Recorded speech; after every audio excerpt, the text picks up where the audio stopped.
Palit tayo ng timing belt ng Kia Pride CD5. Tawagan muna natin yung bolt ng alternator at pagkatapos tawagan din natin ang bolt ng ating water pump. Bolt ng pulley ng ating water pump. 3 piraso yan.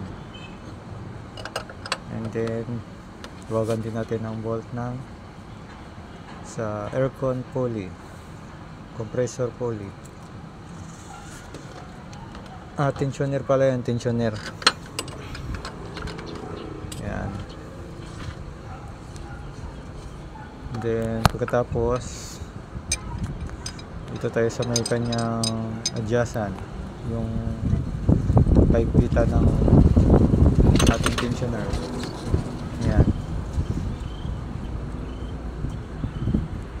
At naibaba na natin ang ating tensioner. Tanggalin natin ang belt.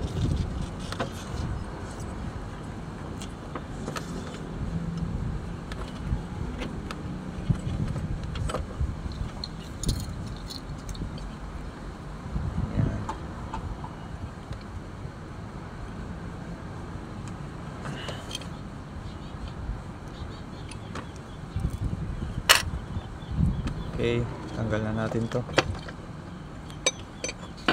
Belt ng alternator.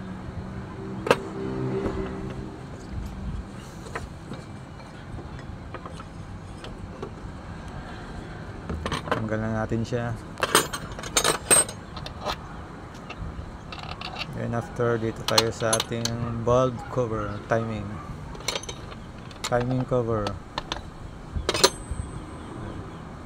4 na bolt po yan, sa 2 sa taas, 2 sa baba.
Okay.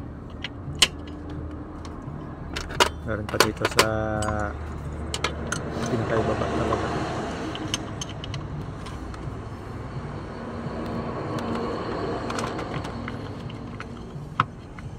Ayan, tanggalan natin siya. Kabilaan din po yung bolt niyan.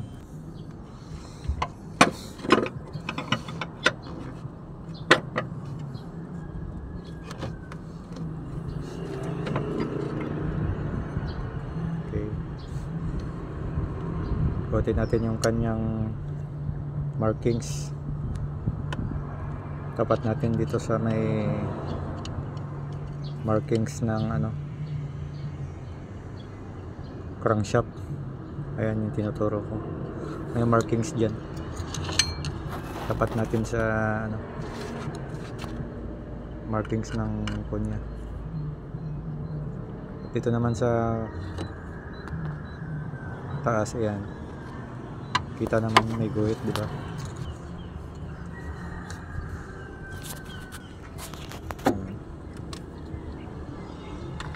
At dito gamitan natin yung cranking.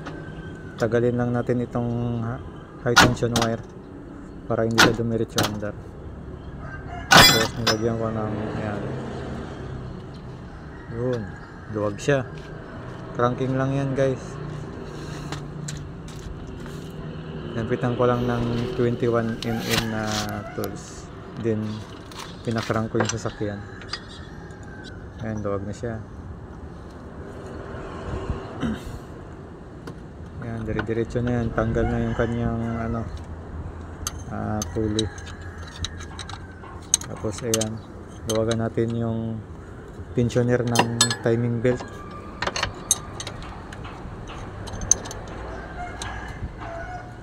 Ayan, lusog lang natin siya, tapos higpitan natin ulit para hindi siya bumalik sa pagkahigpit. May spring kasi yan, hinihila niya, kaya kailangan after siya maluwagan, tulak lang siya tapos higpitan ulit.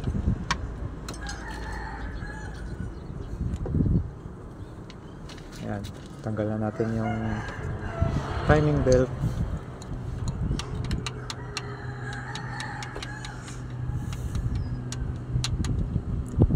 Medyo kalog na yung tensioner ng ating timing, maingay na.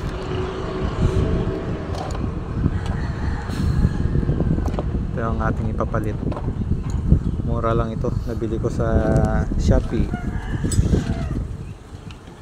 Muhashi. At ganito lang po ang pagbalik ng bagong timing belt. Yan, isa natin dito sa baba.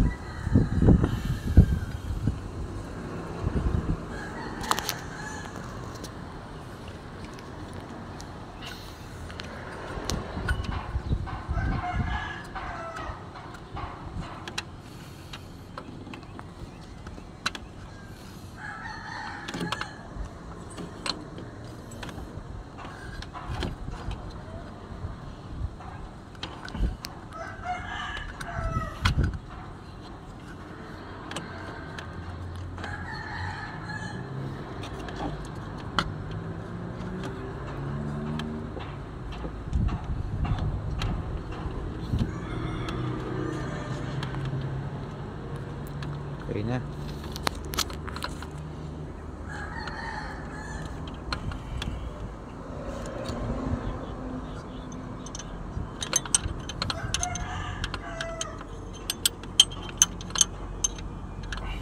Kita natin ulit ang kanyang tensioner.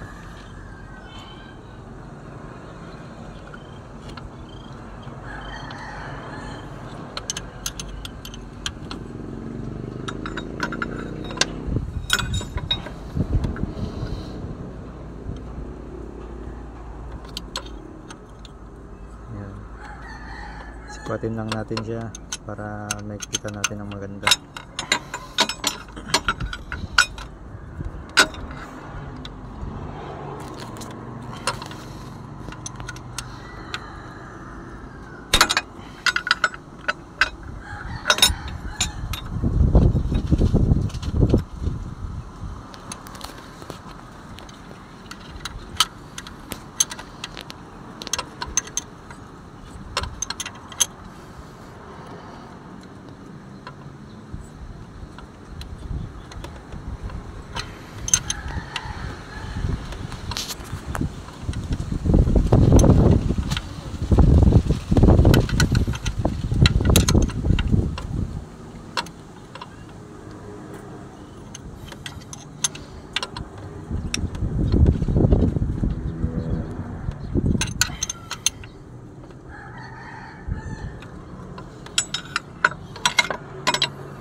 Ito yung kanyang pulley, crankshaft pulley. Ayan, meron siyang gatla. Meron siyang palatandaan kung paano siya ibalik, kaya madali lang. Ito yung malilito dito. Ayan yung kanyang timing, tapat pa rin siya. Ayan, merong arrow, tapos yung merong gatla. Ayan, balik natin siya.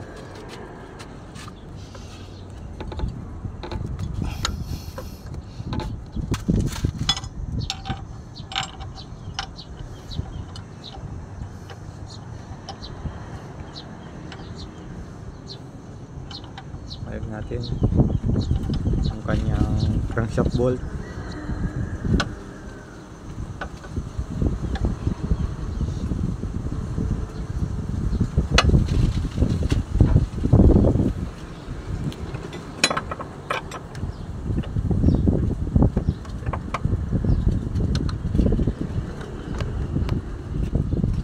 Tapos ikita natin siya.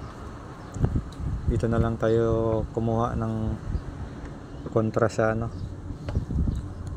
camshaft, para maikpitan lang natin yung ano, yung crankshaft bolt. Ayan. Okay na yan. Yan siya matatanggal. Balik na natin ang mga cover. Then pagkatapos start na natin.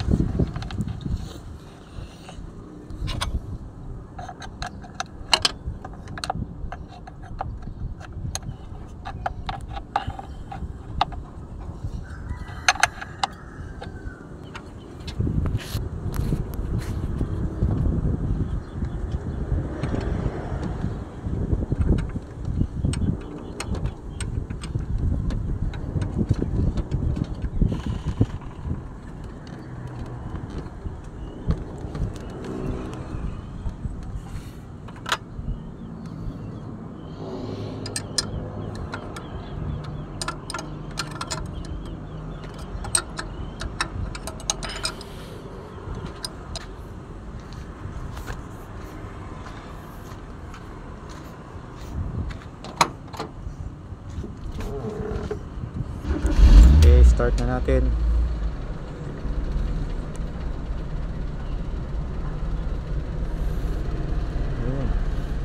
Okay, start siya. Stable ang RPM. Walang galaw-galaw.